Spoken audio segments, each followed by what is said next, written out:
नमस्कार। YouTube channel Gayatri YouTube channel द्वारा आपने नमस्कार वंदन प्रणाम। तो आज अपना आ वीडियोनी एक वीडियो अमे अपना माटे अगत्यनो करवा जई रह्या छीए। ईश्वरे आपने एक सरस मजा बधा अंगों में एक मुख्य अंग आप्युं छे, बे आँखों आपी छे।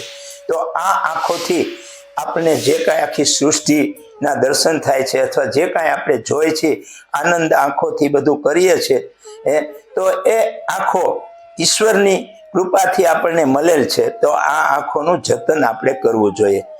અને અત્યારના આ યુગમાં આપણે જોઈએ છે તો ઘણા યુવાનો અથવા બહેનો દીકરીઓના આંખ નીચે અહીંયા આંખની નીચે કાળા ધાબા થઈ જતા હોય છે અથવા કાળું લાગતું હોય છે। આંખમાં તકલીફ આવતી હોય, આંખમાં દુખાવો થતો હોય, આંખમાં પાણી આવતા હોય, તો આ રીતે આંખને આપણે સુંદર વ્યવસ્થિત તંદુરસ્ત રાખવા માટે આંખની જે વૈદિક વિધિ છે એ સરળ વિધિ છે। एमां अमुक विधि जे ए रीते छे, एमां आपणे आँखने निरोगी स्वस्थ राखवा माटे पहेलो सौथी एकदम सरल उपाय छे के 8 થી 10 कलाक आपणे आराम करवो, ऊंघ लेवी।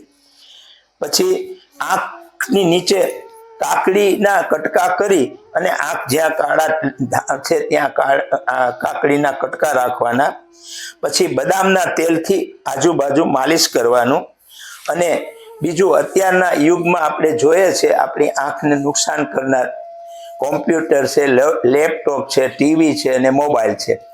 એમાં સ્ક્રીન ટેસ્ટ આપણે એને કહીએ છીએ કે જેટલું બને એટલો આપણે આ ચાર વસ્તુ કે મોબાઈલ, ટીવી, લેપટોપ અને જે કાંઈ આપણે બધા એક નજરે કન્ટિન્યુ જોઈએ છે એ ઓછું કરીએ અથવા અમારા આ ઉંમરમાં એક અનુભવ અને અમારી પોતાની જીવનની એક સાચી વાત અમે કરવા જઈ રહ્યા છીએ। અમે બહુ ઓછું ટીવી જોઈએ છે, અમને લેપટોપ કે કોમ્પ્યુટર ચલાવતા આવડતું નથી અને મોબાઈલ પણ ઓછો જરૂરિયાતવાળો જોઈએ છે। તો અમારી આંખો અત્યારે અમારા 81મું વર્ષ છે, હજી અમારા આંખમાં ચશ્મા નથી, કોઈ તકલીફ નથી। હવે આંખની બીજી એક બે કસરત છે। આપણી જે આંખ છે ને એને આ રીતે હાથ રાખી આંખ આમ કરવાથી પછી એને આ રીતે જમણી બાજુ લઈ જાય તો આપણા આંખના બંને ડોળા એ ત્યાં સુધી આમ એક નજર થવી જોઈએ। પછી ધીમે ધીમે ધીમે એ હાથ આ રીતે લઈ આવી અને આંખને ધીમે ધીમે ડાબી બાજુ લઈ જવાનું। આ રીતે કરવાથી આપણી આંખની કીકીને કસરત થશે। આ રીતે આપણે ઓછામાં ઓછા 10 વખત આવી વિધિ કરવાની। પછી આપણે એ રીતે આ રીતે ઉપર દ્રષ્ટિ કરીએ, આમ ઉપર નીચે સાઈડમાં ડાબી બાજુ, જમણી બાજુ, ઉપર નીચે। તો આ પણ 10-15 વખત કરવાથી આપણા આંખની અંદર લાઈટ આવશે, તેજ આવશે। પછી સરળ સીધી રીતે આંખને આપણે જાળવવી જોઈએ। તો સૂતી કે અમુક ટાઈમે બેઠા હોય તો આ રીતે આંખને માલિશ કે કસરત કરવી જોઈએ।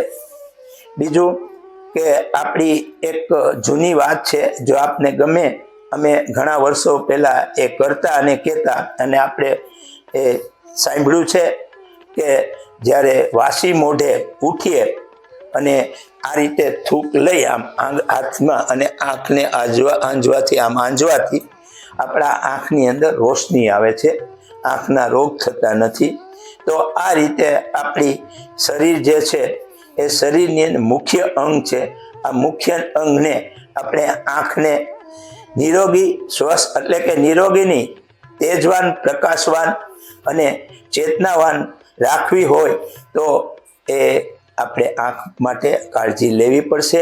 અને જે સીધી સરળ વાતો છે, આંખને ઠંડુ પાણી, અમે આજ ઘણા ટાઈમ થયા એક આપણો વિડીયો પણ બનાવેલો છે કે ઉઠીને વાસી મોઢે પાણી પીવાનું, પછી એ ઠંડુ પાણી આંખમાં આ રીતે 8-10 ગ્લાસ છાંટવાનું અથવા લગાવવાનું, જેથી આંખની અંદર રોશની આવશે, આંખમાં પ્રકાશ આવશે આંખની અંદર ક્રૂરદ્રષ્ટિ નહીં આવે, આંખની અંદર જે વિકાર આવે છે એ વિકાર નહીં આવે, મનમાં શાંતિ આવશે.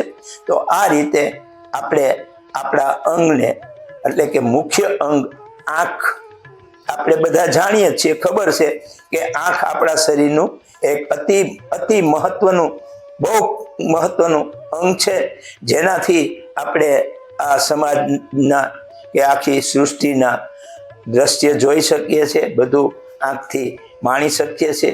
તો આ રીતે અમારો ભાવ છે કે આ વિડીયો અમે અમારા મનથી, ભાવથી કરવાનો પ્રયત્ન કર્યો છે કે આપ નાની ઉંમરના જે યુવાનો છે, નાની ઉંમરના દીકરા દીકરીઓ છે, જે અત્યારે પોતાની આંખ, અત્યારે સ્કૂલોમાં કે જોઈએ તો 20 દીકરાઓ હોય કે દીકરીઓ બેઠી હોય, એમાં 7-8 દીકરાઓને ચશ્મા, નાની ઉંમરના ચશ્મા આવી જાય છે. તો આનું કારણ એ છે કે અત્યારનું જંક ફૂડ ખાવાનું, બહારનું ફાસ્ટ ફૂડ ખાવાનું, pizza, burger, toast, pav bhaji, pani puri, bhel, dabeli, આવું બધું મસાલાવાળું ખાવાથી આપણા આંખની અંદર તકલીફ થાય છે, આંખમાં મોતી આવે છે, ઝામર આવે છે, આંખની નબળાઈ પડે છે, આંખમાં પાણી પડે છે, આંખમાં બળતરા થાય છે. તો આવી નાની નાની બાબતો છે એને આપણે રોકી શકીએ અને આપણે આપણી આંખને સારી રીતે સાચવી શકીએ અથવા એની જતન કરીએ. તો આપને એક વિનંતી કે દેશી જે ઘરેલું ઉપાય છે એ કાકડી છે, પછી આંખને સરસ રીતે બદામના તેલથી માલિશ કરીએ અને ઉપરાંત આપણે સમજી વિચારીને આપણી આંખની આપણે પોતે જ કાળજી લેશું તો આપણી આંખ નિરોગી રહેશે, સ્વસ્થ રહેશે.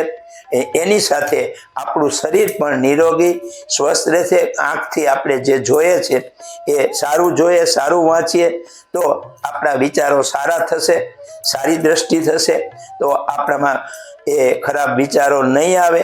તો એનાથી આપણું માઇન્ડ એટલે કે મગજ એ સ્થિર રહેશે, મગજ શાંત રહેશે, મગજની અંદર કોઈ વિચારો નહીં આવે, તો આપણને ડિપ્રેશન નહીં થાય, તણાવ નહીં આવે, ટેન્શન નહીં આવે અને આપણે નિરોગી, સ્વસ્થ, તંદુરસ્ત રહેશું.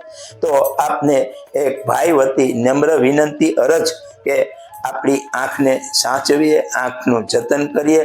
આંખ આપણા શરીરનું રતન છે, તો એની કિંમત સમજી એને આપણે અવગણના ન કરીએ.